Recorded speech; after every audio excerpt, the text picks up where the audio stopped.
section 9.15 triple integrals. അപ്പോൾ double integral എന്താണെന്ന് നമ്മൾ കണ്ടു. ഇനി ട്രിപ്പിൾ ഇൻ്റഗ്രൽ എന്താണെന്ന് നോക്കാം. ഇതിനായിട്ട് the steps leading to the definition of three-dimensional definite integral or triple integral are quite similar to the steps leading to the definition of double integral. അപ്പോൾ double ഇൻ്റഗ്രലിൻ്റെ തുടക്കത്തിൽ ആ ഒരു കോൺസെപ്റ്റ് തന്നെയാണ് ട്രിപ്പിൾ ഇൻ്റഗ്രലിലും വരുന്നത്.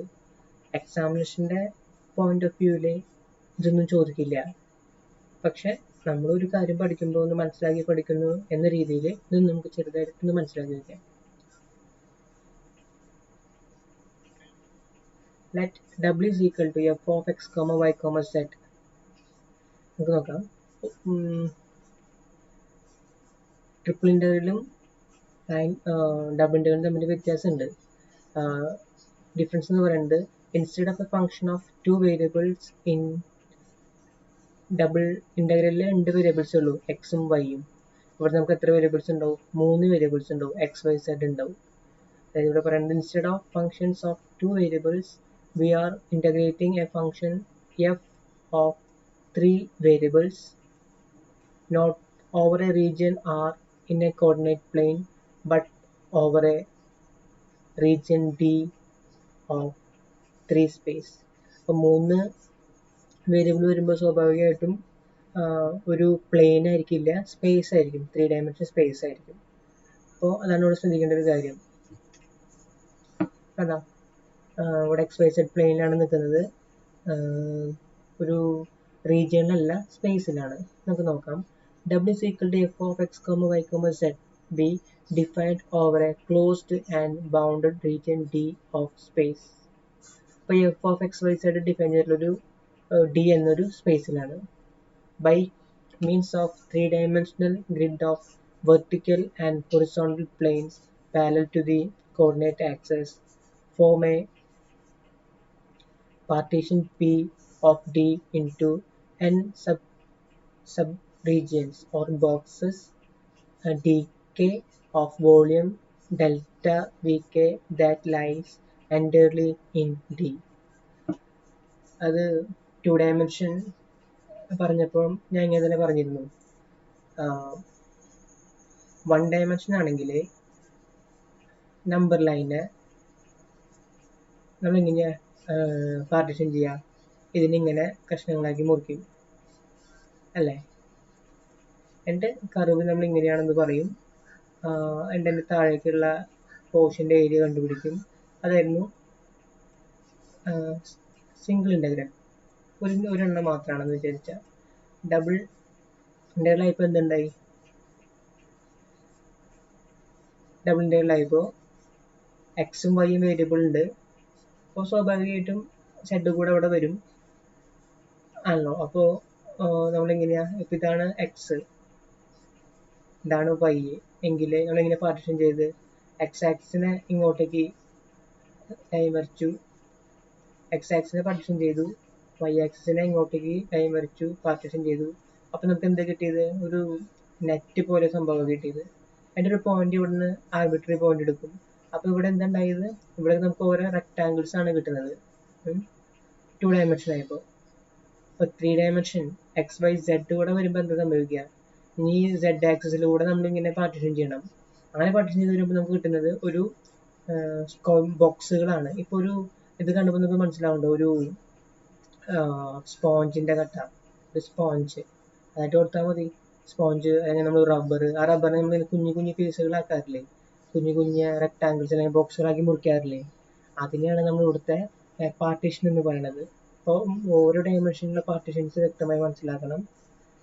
അപ്പോൾ അതാണ് ഇവിടെ പറയുന്നത്. By means of 3-dimensional grid of vertical and horizontal planes parallel to the coordinate planes form a partition P of D into n subregions boxes. ഓരോ ബോക്സിനും എന്താ പറയുക? ഡി കെ എന്നാ പറയുക. ഇപ്പോൾ ഡി കെ എന്ന് പറഞ്ഞാൽ kth ബോക്സ്, അതിൻ്റെ volume എന്ന് പറയുന്നത് ഡെൽറ്റ വി കെ ആയിരിക്കും. കാരണം ഓരോ കുഞ്ഞു ബോക്സുകളുടെയും വോളിയം ചെറുതായിരിക്കുമല്ലോ. അപ്പോൾ ഡെൽറ്റ വി കെ എന്ന് കൊടുത്തു. V for volume, K for kth ബോക്സിന്റെ വോളിയം. ആ kth ബോക്സിന്റെ വോളിയം സ്വാഭാവികമായും ചെറുതായിരിക്കും, അതുകൊണ്ട് തന്നെ ഡെൽറ്റ വി കെ എന്ന് കൊടുത്തു. ഇതൊക്കെ ഫുൾ നമ്മൾ ഡി എന്ന ഇതാണ് നമ്മൾ ഡി എന്ന റീജിയൻ. ഡി എന്ന റീജിയനിൽ ഫുള്ളായിട്ട് കിടക്കുന്നുണ്ട്. Then norm P be the norm of the, let norm P be the norm of the partition for the length of the longest diagonal of dk. അപ്പോൾ ഇതാണ് നമ്മൾ ഡി കെ എടുത്തു കഴിഞ്ഞാൽ, ഇപ്പോൾ ഒരു ഡയഗണൽ എന്ന് പറഞ്ഞാൽ എന്താണ്? ഇതാണല്ലോ ഡയഗണല്. ഡയഗണൽ എന്ന് പറഞ്ഞാൽ ഇതാണ്. അതിലെ ഏറ്റവും വലിയ ഡയഗണലിനെ നോം പി എടുത്തു. Norm P is the norm of the partition or the length of the longest diagonal of dk. Then form the sum sigma k equal to 1 to n f of x k star, y k star, z k star, delta v k. ഇതാണ് ഒരു particular ആയിട്ട് ഒരു box നമ്മൾ എടുത്തു. അതിലത്തെ ഒരു point ആണ് x k star, y k star, z k star. As sum of the form sigma k equal to 1 to n f of x k star, y k star, z k star, delta v k, where x k star, y k star, z k star is an arbitrary point within each dk, and delta v k denotes the volume of each dk, is called Riemann sum. അപ്പോൾ എന്താ Riemann sum എന്ന് പറയുന്നത്? ഈ സമ്മിന് പറയുന്ന പേരാണ് Riemann sum. The type of partition used in step 2, where all the dk lie completely within D, is called inner partition of D. അപ്പോൾ ഈ സെഷനിലൂടെ ഞാൻ ഉദ്ദേശിക്കുന്നത് ട്രിപ്പിൾ ഇൻ്റഗ്രലിൻ്റെ തുടക്കം, ട്രിപ്പിൾ ഇൻ്റഗ്രലിലൂടെ എന്താണ് ജോമെട്രിക്കലി ഉദ്ദേശിക്കുന്നത് എന്നുള്ളതാണ്. ഇതൊന്നും എക്സാമിനേഷൻ്റെ പോയിന്റ് ഓഫ് വ്യൂവിൽ ഇമ്പോർട്ടൻ്റ് ആയിരിക്കണം എന്നില്ല, പക്ഷെ നമുക്കത് പഠിക്കുമ്പോൾ എങ്ങനെ പഠിക്കണം. Then definition triple integral. Let f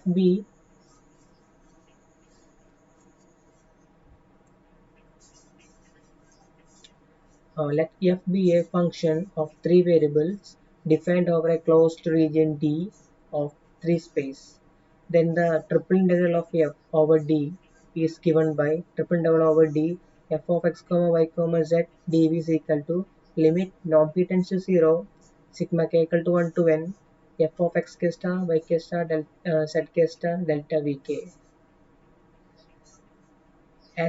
Okay, when f is continuous over D and the limit ഈ എഫ് കണ്ടിന്യൂസ് ആവുക, പിന്നെ ഈ ലിമിറ്റ് എക്സിസ്റ്റ് ചെയ്യുക, ഈ രണ്ട് സംഭവിച്ചു കഴിഞ്ഞാൽ നമുക്ക് എന്ത് പറയാം? F is integrable over D എന്ന് പറയാം.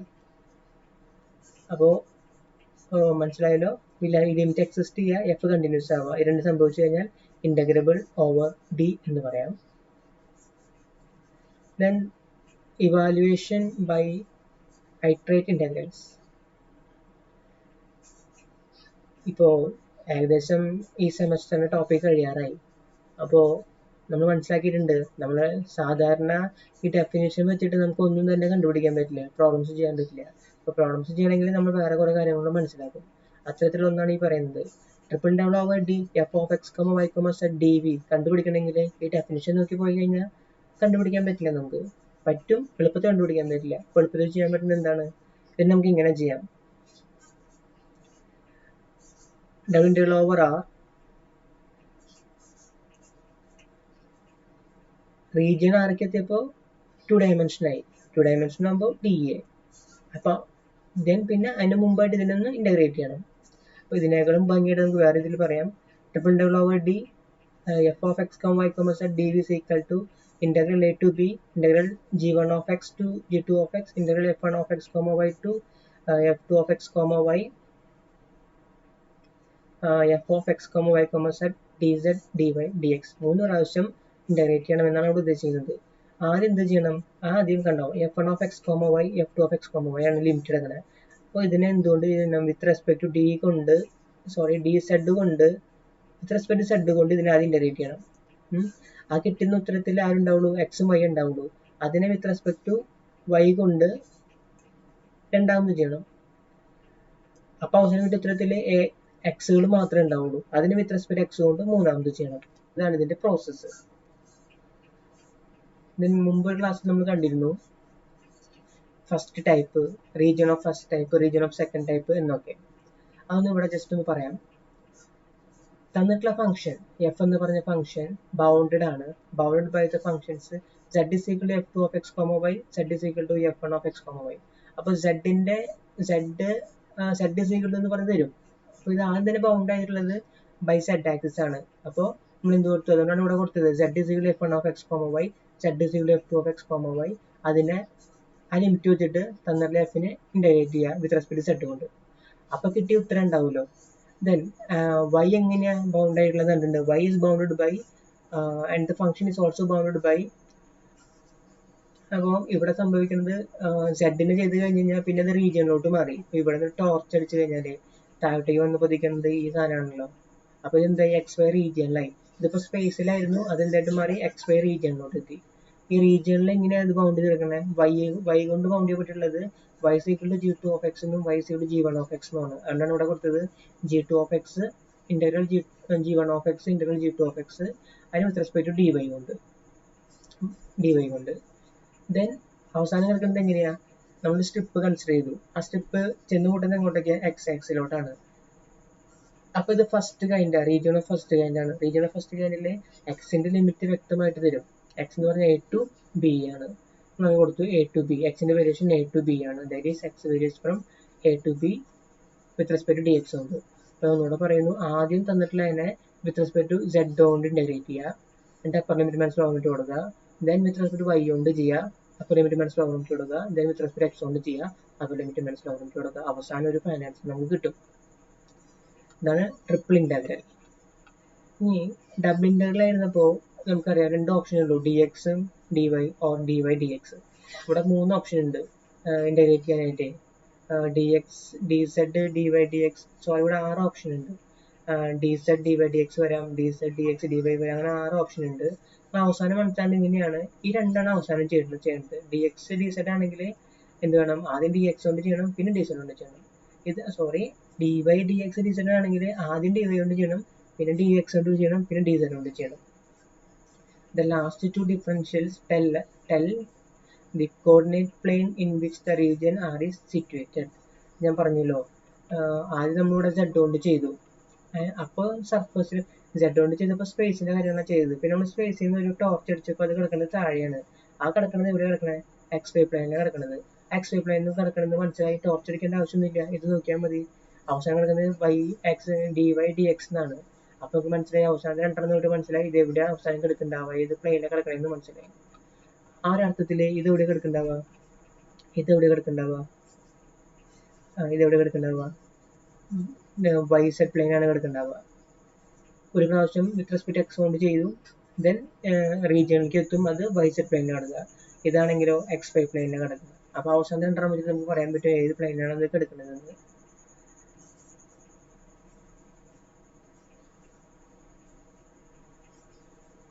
Then ഇതിന്റെ applications. If a list of volume, if f of x, y, z is equal to 1 ആണെങ്കിൽ volume is equal to v is equal to triple integral over d dv. അപ്പോൾ നമ്മളിവിടെ കണ്ടുല്ലോ, ഇതിലെ ഈ f of x, y, z ഉണ്ടല്ലോ, അത് 1 ആണെങ്കിൽ എന്തായിട്ട് മാറും? ഇതിന്റെ വോളിയം കണ്ടുപിടിക്കാന്ന് പറഞ്ഞാൽ ട്രിപ്പിൾ ഇന്റഗ്രൽ ചെയ്ത് കിട്ടുന്നത് വോളിയം ആണ്. Then mass, if rho of x, y, z is density, then the mass of the solid d is given by mass is equal to triple integral over d rho of x, y, z dv. Then first moment mxy equal to double integral over d z into rho of x, y, z dv. Then mxy കൊടുത്തപ്പോൾ z വെച്ചു, mx വെച്ചുമ്പോൾ അതായത് mxy കണ്ടുപിടിക്കുമ്പോൾ xy പിന്നെ ഇല്ലാത്ത z ആണ്, z ഇവിടെ വെച്ചു. xyz ആണ്, xz ഇവിടെ കൊടുത്തു, y ആണ് ഇല്ലാത്ത y ഇവിടെ വെച്ചു. Then myz xyz ആണ്, y യും z ഉണ്ട്, പക്ഷെ x ഇല്ല, അപ്പൊ x ഇവിടെ വെച്ചു. അപ്പൊ ഈ മൂന്ന് ഫോം ഇങ്ങനെ ഓർത്തിരിക്കുക. Then center of mass, the coordinates of the center of mass of d are given by x bar is equal to x bar ആണ്, അപ്പോൾ x ഇവിടെ പാടില്ല, myz by m. y bar ആണ്, y ഇവിടെ പാടില്ല, mxz by m. z bar ആണ്, അപ്പോൾ z ഇവിടെ പാടില്ല, mxy by m. Then centroid. If rho of x, y, z is equal to a constant, then the center of mass is called the centroid of the solid. Then second moments. The second moments or moment of inertia. ix is equal to കണ്ടോ x ആണ്. അപ്പോൾ x ഇല്ലാത്ത y യും z ഇവിടെ എഴുതണം. y square double double over d y square plus z square rho of x, y, z dv. Then iy. അപ്പോൾ y പാടില്ല, y ഇല്ലാത്ത x ഉം y ഉം ചെയ്ത് x ഉം z ഉം ചെയ്തണം. Triple double over d x square plus z square rho of x, y, z dv. Then iz. അപ്പോൾ z പാടില്ല, triple double over d x square plus y square rho of x, y, z dv. Then radius of gyration. If I is a moment of inertia of the solid about a given axis, then the radius of gyration is r is equal to root of I by m. അതിനർത്ഥം നമുക്ക് problems ചെയ്യാം.